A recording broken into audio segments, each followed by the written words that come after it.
All right, let's talk a little bit about Threads. Want to give everybody an important update. Let's put this up there on the screen. Mark Zuckerberg revealing yesterday Instagram's Threads has now surpassed 100 million users, blowing out expectations Wow. far more than anybody thought whenever they launched. The reason why this is important, Crystal, is what we told everybody yesterday, which is that at the last November, whenever Twitter was forced to actually tell everyone how many users they had, they listed some 260 million monetizable daily active users. That was actually from Elon Musk at the time. However, it is important to even question that 260 million figure because, as Elon famously tried to get his way out of that actual deal, he kept saying that as much as 5 to 20% of those people may be bots. So that actual number may be lower. Regardless, getting to 100 million after just a few days in terms of your users and signups is a blowout victory, considering that Threads has almost none of the same functionality outside of the mobile app that Twitter has. You can't use it on desktop. It is still like your following page. Everything is controlled by the algorithm. Yeah. It doesn't even have like proper DMs. And yet, apparently the carryover and the ease of sign up from Instagram, bringing your followers on, has been a major victory. Now, look, at the same time, we've seen this thing before. I was one of those people who thought Clubhouse might work, turned out to be a total flash in the pan. So I've seen this type of hype before. Yeah. But, you know, Threads has now reached 100 million faster than ChatGPT. Consider that. In terms of the level of cultural impact that ChatGPT was having at the time, I've increasingly been trying to use Threads, like check it out, see how people are using it. I'm really interested. So first and foremost, in terms of, I've talked about before, I think that the photo functionality on Threads is far superior in terms of the cropping. I actually tried tweeting out a photo yesterday. Was fantastic. The load time on videos and other things carrying over again from Instagram's core functionality seems really good. The things that it still needs properly to fix are the retweet function or the rethread function or whatever. It doesn't have the ability to quote tweet. It doesn't yet seem to have the same political discourse and all of that. But I am seeing like little niche things begin to pop up. Health and fitness people in particular who I follow seem to get a lot of functionality I could see that. out of Threads right now. I could definitely see that. I mean, the play, it seems like, from Zuckerberg is we're going to make a Twitter competitor, but we're going to try to keep the like vibe of Instagram, which if you guys aren't on Instagram, it's a much nicer, friendlier culture than Twitter is like nasty and snarky. And you can famously post like the most anodyne thing and people will still find some way to be mean to you. That's just like the way Twitter is for whatever reason. And so yesterday we talked about how the head of Instagram was basically saying like, look, we don't really want news and politics here. And since the feeds are all algorithmically driven, so they're putting in front of you what they want to serve, they have a lot of control over what takes off and what gets suppressed. In a lot of ways, it's way more opaque than, you know, the type of control that if you have the Twitter feed set up where it's just, you know, a fire hose chronologically of the people that you're following. Over on Threads, they have a lot more control and you have a lot less visibility into how they are making the decisions of what you're going to see and what you're not going to see.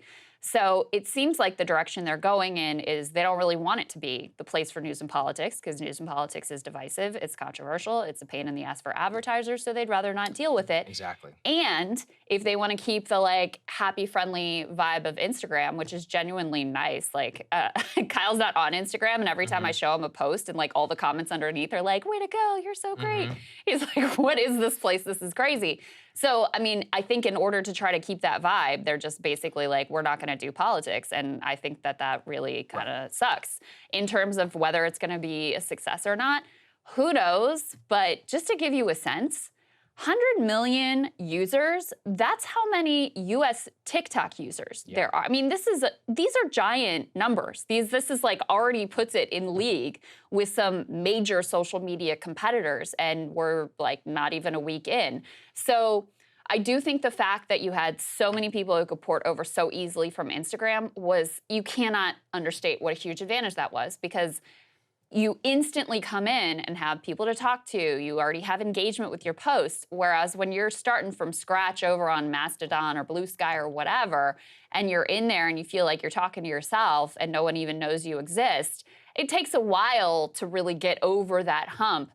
Especially if you've built up a following somewhere else, it's hard to just give that up and go to a different platform. Exactly. And already we're beginning to see this cut into Twitter's margins. Go ahead and put this up there on the screen. Twitter traffic is down some 5% on the launch of Threads. This is from Cloudflare data by the CEO, Matthew Prince, and is also backed up by an independent analysis that CNBC looked at. Guys, please put the next one up there on the screen. CNBC describes it this way, quote, Twitter traffic is tanking as Meta's Threads hits 100 million users. They not only showed the number of the level of drop in the overall traffic, but they say that Twitter traffic was down 5% for the first 2 full days that Threads was available, and that web traffic is down a full 11% compared with the same days in 2022. Now, look, let's also be honest, like this is a small sample size. We only have a couple of days here. The Twitter team is actually firing back.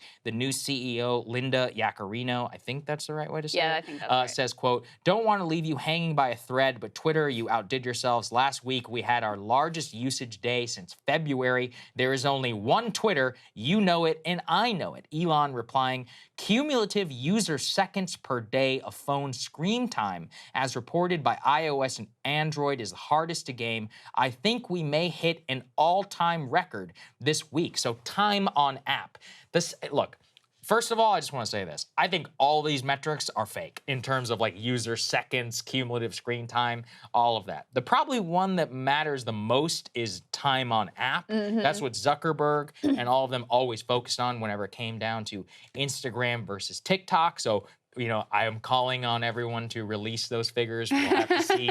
I doubt that they ever actually will. Let's get a Twitter files going on that. Yeah, let's get the Twitter files and the thread files and all of that stuff happening here. But overall, I think what we can say is Threads the Twitter killer? Way too soon to tell. Very likely, though, I don't think that it will be, because it is clear that their strategy is, we don't want all the divisive stuff. We want all the monetizable stuff. They will port over health and fitness, sports, all of these other, you know, influencers, people like LeBron that they have great relationships with over from their Instagram partnerships team. And they'll be like, all right, Elon and Linda, you guys can take all Have this fun. other crap, deal with censorship problems. We don't want anything to do with it. We're going to sit here and laugh all the way to the bank. Not a bad strategy. However, as a user, it's not great, because at the end of the day, you know, the internet selects for monopolies. That's why it is, you know, it's easier to use whenever you're one place where everything is. So now what? We're going to have 2 apps. Like when you want to check in on culture, let's go to Threads. When you want to check in on politics,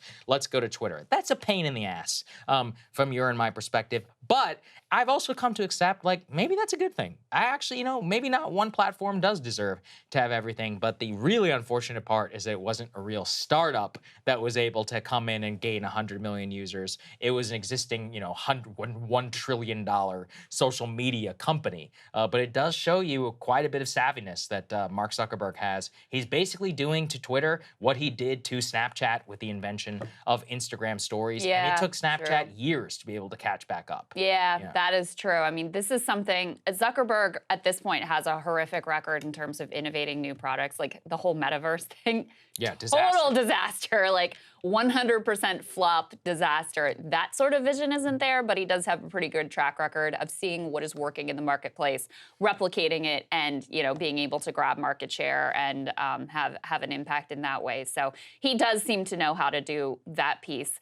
Yeah, I can see a world where news and politics basically stays over on Twitter because Zuckerberg suppresses it on Threads and just doesn't really become the thing over on Threads, and you have this sort of like bifurcation. You may also have some like ideological bifurcation where more right-wing people stay on Twitter, where more liberal or left-wing people migrate to Threads or other platforms. So I could see that happening as well. But, you know, for Elon, if Twitter becomes more, we use it for news and politics. Exactly. Especially I use it for news and politics. I don't really look at any of the cultural stuff. But there is a lot of that on Twitter as well. So if Zuckerberg is eating into that piece, which is the most easily monetizable, that's a real problem for him from a business perspective. And, you know, I think that one of the things that Elon wants to do, which may create a better platform in terms of, some of the key values that he claims to espouse, like freedom of speech, is to move it from dependency on advertising revenue to dependency on subscription revenue. But we also have to say, thus far, he's been wildly unsuccessful at that, partly because of his own foolish missteps and basically like antagonizing some of the core part of the creator base on Twitter, and make it so that people out of spite do not want to pay your $8 no matter what you do to try to coerce them into doing it. In fact, at this point, things like the rate limit where you can't view more tweets than 600 a day or whatever unless you pay for the check mark, et cetera. It doesn't make people want to become a blue check mark. It makes them even more like, screw you, I'm going to see what's going on over on Threads. So I do think that this kind of is a perfect storm, because at the same time you have this new product, which seems relatively well designed and easy to port over onto, and all of those things comes into existence, is at the very time when Elon is making some of his worst and most foolish decisions and doing everything he can to make the Twitter user experience miserable and push people off of his own platform. Yeah, I do think it is a big problem. Hey guys, if you like that video, go to breakingpoints.com, become a premium subscriber, and help us build the best independent media organization on the planet. That's right. We're subscriber funded. We're building something new. We want to replace these failing mainstream media organizations. So again, to subscribe, it's breakingpoints.com.